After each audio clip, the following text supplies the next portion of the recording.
আসসালামু আলাইকুম রহমতুল্লাহ। রমাদান ইন্সপিরেশন সিরিজে আপনাদেরকে স্বাগতম। প্যারেন্টিং নিয়ে আলোচনা করছি এবং প্যারেন্টিং এর পজিটিভ কিছু সি নিয়ে আলোচনা করছি। আজকে আমরা আরো কিছু সি নিয়ে আলোচনা করব। প্রথমে যে সি নিয়ে আলোচনা করছি সেটা হচ্ছে কাম। কাম মানে হচ্ছে শান্ত হওয়া। সো বাচ্চাদের সাথে শান্ত হয়ে কথা বলা, শান্ত হয়ে চলা অনেক বেশি ইম্পর্টেন্ট। এবং যখন হচ্ছে কোনো ক্রাইসিস আসে, কষ্টের সময় আসে অথবা কোনো স্ট্রেসফুল সিচুয়েশনের মধ্যে দিয়ে আমরা যাই, সেই সময় আমরা যদি এই শারীরিক এবং মানসিকভাবে নিজেকে শান্ত রাখতে পারি, তাহলে দেখা যাবে যে সেটা আমাদের মেন্টাল হেলথকে যেমন ইমপ্রুভ করছে, তার সাথে সাথে আমাদের স্পিরিচুয়াল হেলথ ইমপ্রুভ হচ্ছে, আমাদের মাঝে তাকওয়া বাড়ছে। এবং এর মাধ্যমে আমরা আসলে বাচ্চাকে শিখাতে পারি যে কিভাবে আল্লাহ সুবহানাহু ওয়া তাআলার উপরে ভরসা রাখতে হয়, তাওয়াক্কুল করতে হয়, কিভাবে হচ্ছে আমাদের যে কোনো প্রয়োজনে আল্লাহ সুবহানাহু ওয়া তাআলার কাছে ফিরে যেতে হয়। ইউসুফ আলাইসাল্লাম এর যেই ঘটনা আমরা সবাই জানি, যে ইয়াকুব আলাইসাল্লাম, সেখানে আমরা দেখি যে যখন ইউসুফ আলাইসাল্লামের ভাইরা তাকে বললে যে তারা তাদের ভাইকে সাথে করে নিয়ে যেতে চায়, তারা যখন মেষগুলো নিয়ে বা ভেড়াগুলো নিয়ে চারণভূমিতে যায়, তখন হচ্ছে তার ভাইকে তাদের সাথে নিয়ে যেতে চায়। ইয়াকুব আলাইসাল্লাম স্বভাবতই খুব চিন্তিত ছিলেন, যে তিনি চিন্তা করছিলেন যে এই তার ভাইদের সাথে, তিনি জানেন তার ছেলেরা কেমন, যে এর মধ্যে তার নিরাপত্তা নিয়ে চিন্তিত হয়ে পড়েছিলেন। তিনি বলেছিলেন যে একটা নেকড়ে বাঘ হয়তো বা তাকে খেয়ে ফেলবে। এবং যেমন তিনি সাসপেক্ট করেছিলেন, দেখা গেল যে সামথিং রং হ্যাপেন, যে তার ভাইয়েরা, ইউসুফ আলাহ ইসলামের ভাইয়েরা ঠিকই তাদের প্ল্যান এক্সিকিউট করলো। তারা ইউসুফ আলাহ ইসলামকে একটা কূপের মধ্যে ফেলে দিয়ে আসলো, এবং বাসায় এসে ঠিকই ইয়াকুব আলাহ ইসলামকে তারা মিথ্যা বলল যে ইউসুফ আলাহ ইসলামকে একটা বাঘ এসে, নেকড়ে বাঘ এসে খেয়ে ফেলেছে। সো এখানে হচ্ছে ইয়াকুব আলাইসাল্লামের এখানে যে রিয়াকশনটা হওয়ার কথা, সেটা হচ্ছে আই টোল্ড ইউ সো, যে আমি প্রথমেই তোমাদেরকে বলেছিলাম এরকম হতে পারে, তোমরা কেয়ারফুল ছিল না, তোমরা কেয়ারলেস হয়ে গিয়েছিল। এবং ইয়াকুব আলাইসাল্লাম খুব সহজেই তাদেরকে ব্লেম দিতেন। অবশ্যই তারা ব্লেম ওর দিকে কাজ করেছে, এবং তিনি কি সন্দেহ করেছিলেন সেটাই যে হয়েছে, তাদেরকে শাস্তি দিতে পারতেন, ঘর থেকে বের করে দিতে পারতেন, কিন্তু তিনি এমন কিছুই করেন নাই। তিনি ছিলেন শান্ত, এবং তিনি তার সমস্ত আস্থা বিশ্বাস রেখেছিলেন আল্লাহ সুবহানাহু ওয়া তাআলার কাছে। যদিও তিনি তার ছেলের জন্য ঠিকই দুঃখ ভারাক্রান্ত ছিলেন, কাঁদতে কাঁদতে চোখ অন্ধ হয়ে গিয়েছিল, কিন্তু তিনি কিন্তু তার ছেলেদেরকে কিছুই বলেননি। সো এখানে আমরা দেখি যে বাচ্চারা ভুল করতে পারে, যদিও ভুলগুলা হচ্ছে এটা হচ্ছে অনেক বড় আকারের একটা ভুল ছিল, কিন্তু সেখানেও আমরা দেখি যে ইয়াকুব আলাইসাল্লামের ধৈর্য, যদিও তাদের এটা প্ল্যানের অংশ ছিল, তিনি সেটা জানতেন, কিন্তু তারপরেও তিনি শান্ত ছিলেন, চুপ করেছিলেন। সো এখানে আমরা দেখতে পাই যে সব সময় আমরা যদি রিয়্যাক্ট করি বাচ্চাদের সাথে, তাহলে তার ফলাফলটা ভালো হয় না। অনেক অনেক বছর পরে যে আমরা দেখি যে এটার যে ফলাফল এসেছিল, যে তার সব সন্তানরাই তখন তাদের ভুল বুঝতে পেরে আল্লাহর পথে ফিরে এসেছিল। সো এটা হওয়ার জন্য অনেকগুলো বছর লেগেছিল, কিন্তু ইয়াকুব আলাইসাল্লাম ধৈর্য ধারণ করে অপেক্ষা করেছিলেন, এবং তিনি সেই ফলাফলটা দেখতে পেয়েছিলেন। তিনি যদি তখনই রিয়েক্ট করতেন, তখনই তাদের প্রতি হার্শ হতেন, তখনই তাদেরকে পানিশমেন্ট দিতেন, হয়তোবা ফলাফল অন্যরকম হতো, আল্লাহ নোজ বেস্ট। কিন্তু শান্ত থাকা, শান্ত হওয়া, এবং যে কোনো কঠিন পরিস্থিতিতে কিভাবে নিজেকে শান্ত রেখে সেটাকে কন্ট্রোল করা যায়, সেটা নিজেরা প্র্যাকটিস করা এবং বাচ্চাদেরকে শেখানো। তাহলে দেখা যাবে যে বাচ্চাদের মধ্যে ধৈর্য বাড়ছে, বাচ্চাদের মধ্যে ইমোশনাল কন্ট্রোল বাড়ছে। এর আগে আমরা যে সেলফ কন্ট্রোলের কথা বলেছি, সেটা তারা হচ্ছে অনেক সুন্দরভাবে আত্মস্থ করতে পারছে। সেকেন্ড সি এখানে আজকের আলোচনায়, সেটা হচ্ছে কারেজ। কারেজ মানে হচ্ছে সাহস। সো বাচ্চাদেরকে আমাদের সাহসী করে তুলতে হবে।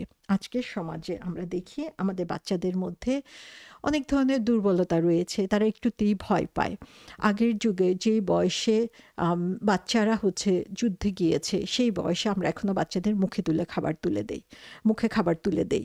সো তার কারণ হচ্ছে আমরা কিভাবে বাচ্চাদেরকে আসলে নার্চার করছি, তারা কোন ধরনের পরিবেশে বড় হচ্ছে, তারা কি সেখানে একটা সাহসী পরিবেশ দেখছে কিনা সেটা আমরা চিন্তা করি। আমাদের বাচ্চার সাথে আমরা যদি চিন্তা করি প্যালেস্টাইনের একটা বাচ্চার কথা, প্যালেস্টাইনের ছোট্ট একটা বাচ্চার মধ্যে যে ধরনের রেজিলিয়েন্স আপনি দেখবেন, যে ধরনের সাহস দেখবেন, আমাদের ম্যাচিউর বাচ্চাগুলোর মধ্যেও সেটা আসলে দেখা যাবে না, কারণ সেই পরিবেশে তারা সেটা শিখে এসেছে যে কিভাবে এটা তারা শো করবে। সো সাহসিকতা হচ্ছে আস্তে আস্তে ডেভেলপ করার ব্যাপার। সাহসিকতা হচ্ছে একটা স্লোলি ডেভেলপিং স্কিল যেটা। সো আমাদের বাচ্চাদেরকে আমরা কি শিখাই? আমাদের বাচ্চাদেরকে আমরা শিখাই হচ্ছে আম আ ঘুমাও, ঘুমাতে না গেলে ভূত আসবে। ঘুমাতে না গেলে তোমাকে বাঘ এসে অ্যাটাক করবে। রাস্তায় বের হবা না, রাস্তায় বের হলে তোমাকে এই এসে বাঘ এসে খেয়ে ফেলবে। সো আমরা যখন হচ্ছে বাচ্চাদেরকে কন্ট্রোল করতে পারি না, বাচ্চাদেরকে তখন বিভিন্ন জিনিসের ভয় দেখাতে থাকি এবং ভয় দেখানোর ফলে বাচ্চাদের মধ্যে একটা ফলস ইমপ্রেশন তৈরি হচ্ছে এবং সেই বাচ্চার মধ্যে যে সাহসিকতার অভাব সেটা আমরা পরবর্তীতে দেখতে পাই। সো এখানে আমরা বাচ্চাদেরকে আসলে সাহসী করার জন্য তাদেরকে নবী রাসূলদের যে ঘটনাগুলো রয়েছে, সাহাবাদের যে ঘটনাগুলো রয়েছে সেগুলো আমরা বেশি বেশি করে তাদেরকে শিখাবো। তাদেরকে আমরা আল্লাহকে ভয় করতে শিখাবো, কিন্তু সেটাও ছোটকালে না। ছোটকালে আমরা আল্লাহকে ভালোবাসতে শিখাবো। সো ভয়ের অনুভূতিটা আসবে অনেক অনেক পরে। সো সেজন্য তাদেরকে সাহসী করে তুলতে হলে আসলে পজিটিভলি তাদেরকে সাহসী করে তুলতে হবে আমাদেরকে। সো আমরা বাচ্চাদেরকে তখনই সাহসী করে তুলতে পারবো যখন তাদেরকে আমরা ট্রু ইসলামটা আসলে শিখাবো এবং আর্লি যখন তাদেরকে আমরা শিখাচ্ছি, ছোটকালে যে গল্পগুলো বলছি, ছোটকালে তাদের সাথে যেভাবে তাদের সাথে আমরা আম, না, কথাবার্তা বলছি সেটার উপরও ডিপেন্ড করে যে আমরা তাদেরকে কিভাবে সাহসী করে তুলছি। আমাদের বাচ্চাকে আমরা যদি এই জিনিসটা শিখাই যে আল্লাহ সুবহানাহু ওয়া তাআলা হচ্ছে প্রতিটা ক্ষেত্রে আমাদের রক্ষক, তিনি হচ্ছেন আমাদের প্রোটেক্টর, তাহলে কেউ আমাদের কোনো ক্ষতি করতে পারবে না যদি আল্লাহ সুবহানাহু ওয়া তাআলা আমাদের সাথে থাকেন। সো আল্লাহকে যখন আমি ভালোবাসি, আল্লাহকে আমি সন্তুষ্ট করার জন্য চেষ্টা করছি, আল্লাহকে আমি আল মুহাইমিন, গার্জিয়ান, আমার প্রোটেক্টর হিসাবে আমি মেনে নিচ্ছি, তখন কিন্তু আমি অন্য কোনো কিছুকে ভয় পাবো না। আমরা রাসূল সাল্লাল্লাহু আলাইহি ইসলামের জীবনের ঘটনা তাদেরকে বলতে পারি যে কিভাবে আল্লাহ সুবহানাহু ওয়া তাআলা তাকে প্রতিটা মুহূর্তে রক্ষা করেছে। খুব সুন্দর একটা গল্প আমরা প্রায়ই বাচ্চাদের সামনে তুলে ধরি, সেটা হচ্ছে হিজরতের সময় রাসূল সাল্লাল্লাহু আলাইহি ইসলাম এবং আবু বকর রাদিয়াল্লাহু আনহু যখন গুহায় আশ্রয় নিয়েছিলেন, সেখানে দেখা গিয়েছে যে আম তারা তাদের শত্রুরা হচ্ছে তাদের খুব কাছে চলে এসেছিল। কিন্তু সেই মুহূর্তে আমরা দেখি যে আল্লাহ সুবহানাহু ওয়া তাআলা তাদেরকে রক্ষা করেছিলেন। সো এই যে আল্লাহ সুবহানাহু ওয়া তাআলা তাদেরকে রক্ষা করেছিলেন, আবু বকর রাদিয়াল্লাহু আনহু ঠিকই ভয় পেয়ে গিয়েছিলেন। কিন্তু রাসূল সাল্লাল্লাহু আলাইহি ওয়াসাল্লাম বলেছিলেন যে আমাদের মাঝে তৃতীয় আরেকজন রয়েছে, যে সো সে তৃতীয় জন সম্পর্কে তুমি কি চিন্তা করো? সো তৃতীয় জন কে? সেটা হচ্ছে আল্লাহ সুবহানাহু ওয়া তাআলা।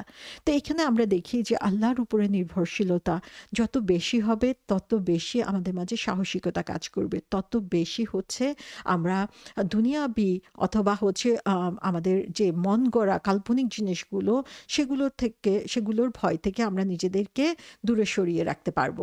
সো এখানে আমরা দেখি যে আহ আ বাচ্চাদেরকে এরকমভাবে আমরা আল্লাহর যে নামগুলো রয়েছে, সে নামগুলোর সাথে আমরা যখন পরিচিত করব এবং সেগুলো মিনিংফুল ওয়েতে তাদের সামনে তুলে ধরব, তখন তাদের মাঝে এই সাহসিকতা বাড়বে। এই যে একটু আগে আল মুহাইমিন বলেছি, আল মুহাইমিন হচ্ছেন যিনি আমাদেরকে সমস্ত বিপদ থেকে রক্ষা করেন। তিনি আমাদেরকে সমস্ত কিছু থেকে রক্ষা করে থাকেন।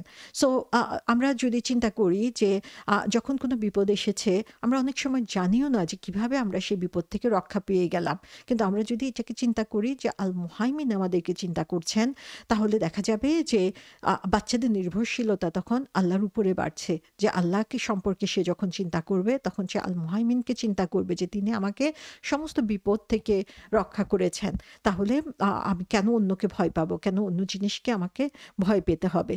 সো এখানে আমরা হচ্ছে বাচ্চাদের মাঝে এরকমভাবে সাহসিকতার জন্ম দিব এবং এজন্য হচ্ছে নবী রাসূল এবং সাহাবাদের জীবনীগুলো আমরা বেশি বেশি তাদের সামনে তুলে ধরব। নেক্সট যেই পজিটিভ সি নিয়ে আমরা আলোচনা করব সেটা হচ্ছে ক্রিটিক্যাল থিঙ্কিং। সো কোরআন আসলে বারবার, বারবার, বারবার আমাদেরকে স্মরণ করিয়ে দেয়। তোমরা চিন্তা করো, তোমরা রিফ্লেক্ট করো, তোমরা আ গভীরভাবে ভাবো, তোমরা বুঝার জন্য চেষ্টা করো, তোমরা এই জিনিসটা নিয়ে বিশ্লেষণ করো। কিন্তু আমরা খুব রেয়ারলি এটা করে থাকি। সো বাচ্চাদেরকে আমরা এনকারেজ করব কোয়েশ্চেন করার জন্য এবং বাচ্চাদের জন্য হচ্ছে বাচ্চারা জন্য কোনো কাজ যখন আমি তাদেরকে করতে বলবো অথবা তাদেরকে কিছু বুঝাবো, তখন এইভাবে বলবো না যে আমি বলেছি এই জন্য করো, বরং তাদেরকে আমরা বুঝাবো যে কেন এই কাজটা করতে হবে। এবং যখন আমরা এভাবে বারবার তাদেরকে বুঝাবো এবং তাদেরকে কোশ্চেন ওয়েলকাম করাবো, তখন তাদের ক্রিটিক্যাল থিঙ্কিংটা বাড়বে। আর আমরা যদি তাদেরকে চুপ করিয়ে রাখি, কথা বলতে না দেই, প্রশ্ন করতে না দেই, তাহলে আস্তে আস্তে তাদের ব্রেন লিজি হয়ে যাবে, তারা কোনো কিছু চিন্তা করতে শিখবে না, তারা জানবে না যে কিভাবে হচ্ছে কোনো জিনিসকে অ্যানালাইসিস করতে হয়।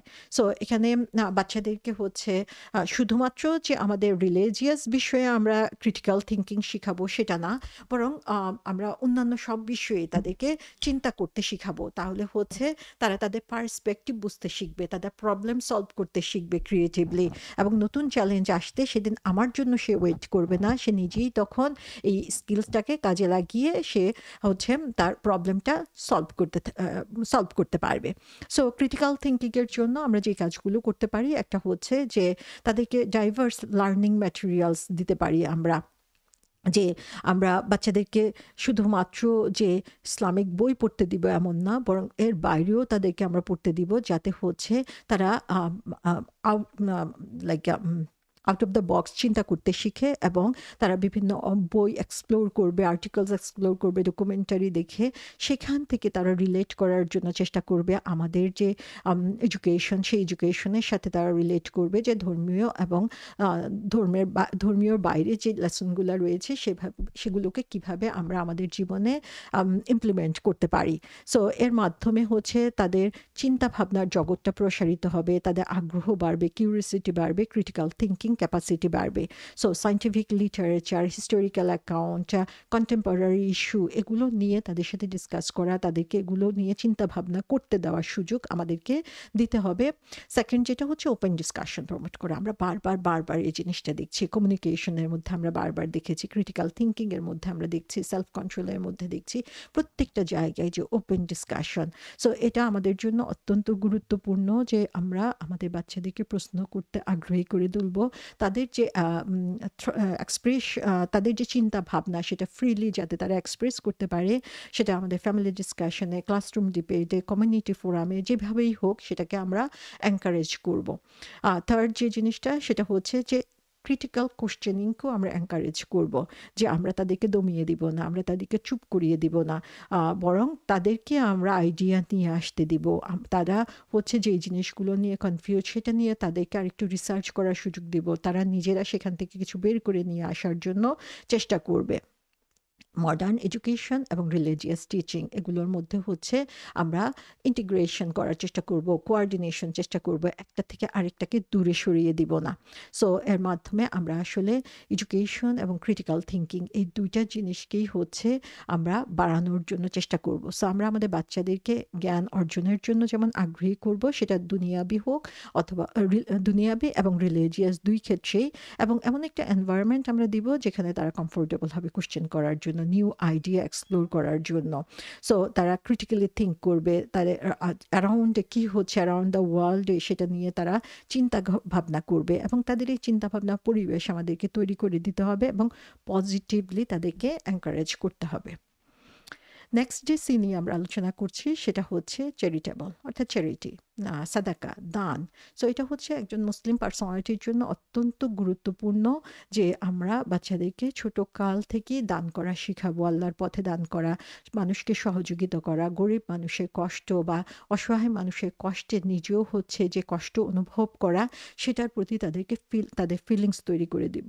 সো একদম ছোট বাচ্চাদেরকে আমরা নিজেরা দান না করে কিছু অংশ তাদের হাতে দান করার জন্য দিব, তাদের মানুষের দুঃখ কষ্ট বুঝার জন্য সে ধরনের পরিবেশে তাদেরকে নিয়ে যাব, কেন আমরা মানুষকে দান করছি, কিভাবে সেটা তাদের ইমপ্রুভমেন্টে হেল্প করছে সেটা তাদেরকে বুঝাবো।